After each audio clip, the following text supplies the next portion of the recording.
Que Deus abençoe grandemente a sua vida. A paz do Senhor Jesus a cada um de vocês. Hoje nós estaremos falando da lição de número 10. A lição tem como título A Promessa da Proteção Divina. A lição passada, pela qual nós vimos, foi a palavra de Deus referente à promessa de pais e também filhos. E ali nós podemos ver as responsabilidades dos pais e também as responsabilidades dos filhos concernente à obediência e assim a bênção para toda a família. E nesta semana nós já vamos ver a promessa da proteção divina. Nós entenderemos que proteção é essa e como é que nós poderemos adquirir esta proteção. E vamos entender para quem são essas proteções que a Bíblia nos relata. Vamos então ler aqui o texto áureo, o texto central da nossa lição. Diz assim o texto áureo: porque aos seus anjos dará ordem ao teu respeito para te guardar em todos os seus caminhos. Salmo 91, 11. Então aqui o texto central mostra que os anjos receberão uma ordem divina para poder estar guardando os crentes, os cristãos, aqueles que servem a Deus nos seus caminhos, ou seja, no dia a dia. Então o Salmo 91 nos mostra de uma forma centralizada para esta lição 10 que a proteção divina também é feita através dos anjos pela qual Deus nos disponibiliza para nos proteger. A verdade prática, aquela pela qual nós temos que estar praticando no nosso dia a dia, diz o seguinte: Deus promete a sua divina proteção a todos os que são fiéis à sua palavra. O texto áureo nos diz que Deus ele envia os anjos para nos guardar. E aqui, na verdade prática, Deus ele promete essa proteção para todos aqueles que são fiéis a Ele. Amém? Ou então, o texto básico vai estar relatado em Efésios, no seu capítulo 6, no versículo 16 até o 17, e o Salmo 91, que é um salmo de proteção, vai estar do versículo 1 até o versículo 8. E aqui, como diz esse versículo, nos versículos 10, o apóstolo Paulo vai nos ensinar que do versículo 10 até o versículo 17, Deus vai nos dar uma armadura. E essa armadura, pela qual está relatada, vai nos fortificar para combater ali nesta guerra espiritual.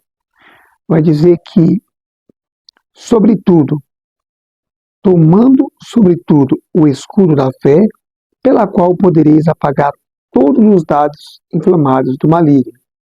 E aqui no versículo 1, no versículo 11, do capítulo 6, diz: revesti de toda a armadura de Deus, para que possais estar firmes contra as astutas ciladas do diabo. Porque não temos que lutar contra carne e nem sangue, mas sim contra principados, potestades, contra príncipes das trevas deste século e contra as hostes espirituais da maldade nos lugares celestiais. E o Salmo 91, aqui em sua base, no seu capítulo 4, no capítulo 91 e no versículo 4, diz o seguinte: ele te cobrirá com as suas penas e debaixo de suas asas estará seguro, a sua verdade é escudo e é broquel. E não temerás espanto noturno, e nem da seta que voe de dia, e nem da peste que ande na escuridão, e nem da mortandade que assole ao meio-dia. Então o texto que nós vamos estar baseando é no capítulo 6 de Efésios e também no Salmo 91. Bom, nessa lição nós vamos entender que Deus faz promessas, como já vimos, diversas promessas neste trimestre. Agora, uma promessa também de proteção divina. E essa proteção, como nós vimos na verdade prática, ela tem um sentido de segurança, de confiança. Então, o cristão, ele olha para Deus e ele coloca toda a sua confiança em Deus. E aqui, como nós vimos ao longo dessa escritura, o inimigo que se apresenta contra nós não é um inimigo humano. Ainda que tenhamos pessoas que pelejam contra a gente, fisicamente, emocionalmente, nós temos um inimigo pela qual afeta a nossa vida espiritual, que é conhecido como Satanás ou Diabo e até mesmo os seus demônios. Bom, o primeiro capítulo diz o seguinte da nossa lição: proteção espiritual contra o inimigo. Há uma batalha espiritual em que o cristão está diretamente envolvido. É chamada de batalha espiritual. E nós temos um inimigo maior. É aquele inimigo pela qual nós temos que tomar mais cuidado. Vamos lá. Nós temos então 3 inimigos pela qual nós podemos conhecê-los. Biblicamente nós temos o primeiro inimigo do ser humano, do cristão, é a carne. Como nós vemos em Romanos 6,19, a nossa carne, que significa fragilidade, ela tende a cair no pecado. Ela tende a afastar de Deus. Ela tende a nos declinar a fazer coisas erradas. Então esse inimigo, chamado de carne, ela é um combate que nós temos diariamente, devido cada um ter ali os seus desejos. Um é desejo de muitas vezes furtar, outros de mentir, outros de adulterar, prostituir, ou seja, são vários inimigos que é a própria carne, os seus desejos, que nós temos que estar lutando e batalhando diariamente para que nós venhamos ser vencedor. O nosso segundo inimigo é o mundo, mas o mundo que nós vemos aqui não é o mundo pela qual Deus criou, como a água, como as árvores, a selva, os animais, não. O inimigo do mundo é o sistema. Então o sistema que é implantado hoje, seja ele legislativo ou ele executivo, ou até mesmo judiciário, eles são sistemas que estão indo contra a palavra de Deus. São sistemas que estabelecem e criam leis, normas, criam também pensamentos, ideias que são contrários à palavra de Deus. Então, o mundo também é um inimigo nosso, dos crentes, dos cristãos. Né? Não é esse mundo que Cristo diz, porque Deus amou o mundo de tal maneira. Esse mundo que Cristo amou é o cosmos, é aonde o ser humano faz parte da natureza. E esse mundo pela qual nós temos que ser inimigo é o sistema, como está escrito em Tiago 4,4, para que a gente não ame o mundo e nem as coisas que há no mundo. É relacionado ao sistema. E nós temos o terceiro inimigo, que é o diabo, como nós vemos no próprio livro de Efésios, capítulo 2, diz que nós temos que tomar cuidado com ele, porque ele veio para destruir. A gente não pode dar um lugar para ele, para que ele não venha, então, invadir as esferas da nossa vida e trazer ali prejuízos espirituais. Nós vamos ver que, além desses inimigos que nós temos aqui inimigos relatados na Bíblia, que são chamados de inimigos espirituais. Aqui nós podemos ver alguns tipos, como os principados, como as potestades, também como príncipes desses séculos e as hostes espirituais. Cada um ser desse espiritual, ele é catalogado na Bíblia, e nós podemos entender que eles atuam em esferas diferentes.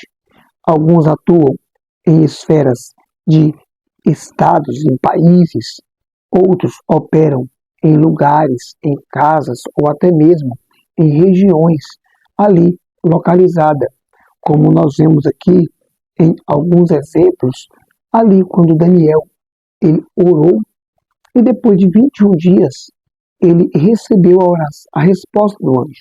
Mas o anjo disse que ele não pôde vir porque ele estava combatendo contra o príncipe da Pérsia, ou seja, o demônio que estava operando naquela região, que é chamado de príncipe. E aqui nós vamos então entender que existe uma classificação, uma ordem no mundo espiritual desses nossos inimigos. Por isso que nós temos que ter as armas espirituais. Essas armas espirituais, elas são disponíveis para mim, são disponíveis para você. Basta nós buscarmos essas armas. Quando nós lemos em Efésios 6, e nós vamos entender Cristo pedindo para que nós revestir de toda a armadura de Deus, significa que nós estaremos colocando esta vestimenta para que nós iremos a uma batalha.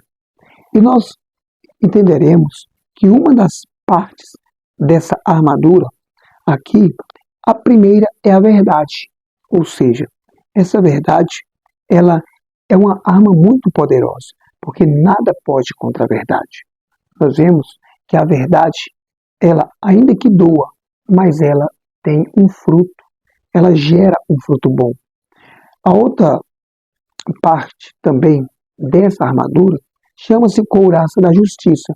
Nós vamos ver que a justiça é algo que Deus, ele ama a justiça. Ele não gosta do injusto, ele gosta da justiça. A pessoa que faz as coisas justamente, correta. Nós temos também a outra armadura, que é a preparação do Evangelho da Paz. Essa armadura é muito importante porque ela vai estar trabalhando também, principalmente na parte do evangelismo. Nós temos o capacete da salvação, ou seja, capacete, ele protege a nossa mente e ao mesmo tempo nos faz nós sermos convictos da nossa salvação. Ou seja, o crente, ele tem convicção de que ele é salvo. Se ele tiver dúvida, ele tem que se converter de novo, ele tem que ter a certeza da sua salvação. E como que é essa certeza da salvação?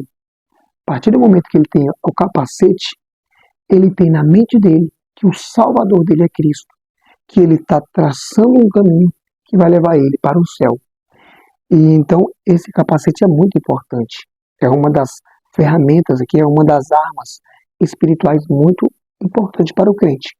E também nós temos a espada do Espírito, que é a palavra de Deus, pela qual nós conhecemos a Deus, conhecemos Jesus, conhecemos o Espírito Santo e também é um guia para que nós cheguemos ao céu. E além também da espada, nós temos a oração. A oração é o meio pela qual nós falamos com Deus. Deus fala de diversas formas, através da natureza, de situações, de problemas, de profeta, mas nós temos somente uma forma de falar com Deus, é através da oração. Então a gente viu que a proteção espiritual contra esse inimigo, nós conhecemos o inimigo, falamos dos 3 inimigos, o mundo, a carne e o diabo, e agora nós vemos as armas que nos ajudam a combater, a entrar nessa guerra, para que a gente venha então ser vencedor em Cristo Jesus. Bom, o nosso Deus, ele também promete essa proteção. E nós entendemos no Salmo 91, ele alegando aqui nas suas próprias palavras, que aquele que se relaciona com ele vai ter uma proteção. A partir do momento em que a pessoa anda com Deus, ele fica ali na presença do nosso Deus, a Bíblia vai dizer que Deus vai ser ali para ele como a proteção no dia das aflições, no dia das tristezas. E Deus ele vai também ser o consolo, ele vai ser a segurança. O Salmo 91, ele nos mostra que existem duas expressões muito interessantes no Salmo 91. Por exemplo, no versículo 4, ele fala sobre ali o laço do passarinheiro. O que é esse laço do passarinheiro? O laço do passarinheiro é uma armadilha que se usa para poder pegar pássaros. O pássaro pousa, quando ele menos espera, ele é traçado às pernas e ele é ali pego e colocado em jaula. Então, essa comparação do Salmo nos mostra que o diabo ele faz esses laços.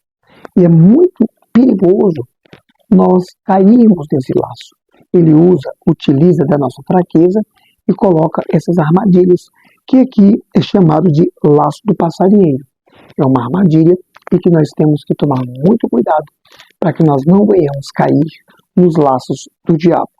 E também a outra expressão é a peste perniciosa, que está nos está referindo a enfermidades, a doenças malignas.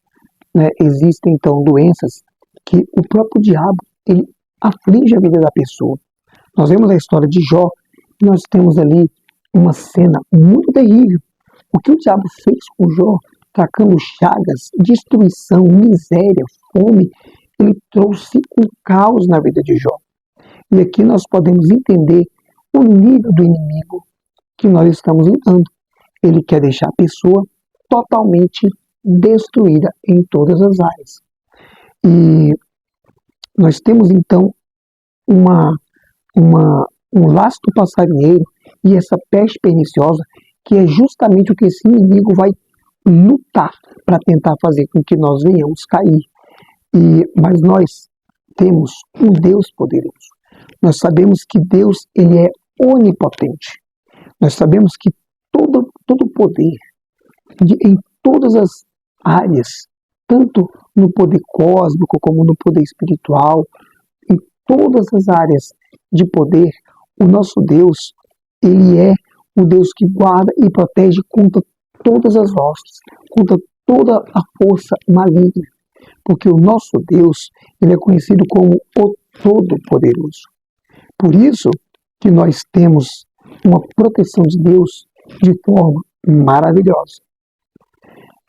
No capítulo 3, vai mostrar, então, que esta promessa, ela não é somente no Salmo 91 para o povo de Israel, não é somente ali para a igreja de Éfeso, mas essa proteção, a abrangência dela, nós vamos entender que ela é expansiva para todo aquele que se volta para o nosso Deus. Então vai existir aqui nessa promessa diversos inimigos que foram derrotados. Nós vamos ver que vários impérios que lutaram contra Israel, tentando derrubar o povo de Deus, foram derrotados. E nós vimos que Deus ele cumpriu a sua palavra, protegendo assim Israel. Nós vamos ver que os que temem ao Senhor, os que creem em Jesus Cristo, aqueles que levam a sua vida diante do altar, essas pessoas têm uma proteção divina. E essa proteção, ela nos guarda de uma forma extraordinária. Quantas vezes nós saímos de casa e voltamos de casa e nós muitas vezes não damos fé o quanto que nós somos protegidos por Deus, de atropelamentos, de balas perdidas, de pedras lançadas, de dardos inimigos lançados. E através de intercessões, através de oração, através também da nossa confiança em Deus, nós somos então livres, nós somos guardados. E aí, essa segurança que o Senhor nos dá, ela é mostrada como para nós uma vitória. E nós entendemos que essa abrangência dessa proteção, o poder de Deus, essa proteção, ela abrange todo o mundo. Ou seja, Deus não rejeita aquele que quer Ele. Deus não joga fora aquele que vem até Ele. Ao contrário, essa abrangência, como tanto em Efésios 6 como o Salmo 91, ele protege o seu povo, aquele que vai até Deus, aquele que quer ser protegido, aquele que quer ser cuidado. Então, ele é poderoso para fazer cessar as guerras na sua vida. Seja guerra emocional, seja guerra espiritual, seja uma guerra física. O nosso Deus, ele é poderoso para fazer cessar essas guerras. O nosso Deus é poderoso para acabar com essas contendas. Ele é poderoso para trazer calmaria e trazer paz para a nossa vida. Essas armas espirituais pela qual nós aprendemos para combater contra o inimigo, contra a carne, contra o mundo e contra o diabo. Essas armas, elas são refúgio e fortaleza para as nossas vidas. Essa lição nos mostrou que nós podemos resistir às investidas que o maligno tem tentado fazer contra a minha vida e contra a sua vida. Só que o nosso Deus, o Deus de Jacó, ele é o nosso escudo. Ele é o nosso refúgio. É nele que nós podemos confiar. Somente nele é que nós estaremos protegidos. Eu creio que essa proteção, ela já chegou na sua vida. Que Deus te abençoe, que Ele possa te proteger, que Ele possa estar cuidando de você todos os dias. E saiba de uma coisa, você é protegido do Senhor.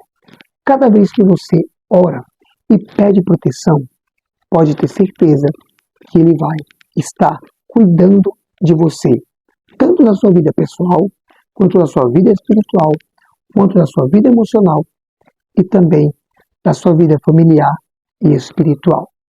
Que Deus venha te abençoar grandemente e que nós tenhamos a certeza dessa proteção divina na nossa vida.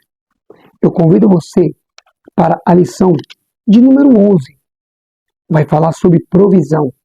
Eu creio que vai ser uma grande bênção e eu aguardo você na próxima lição. Que Deus te abençoe e graças a Deus.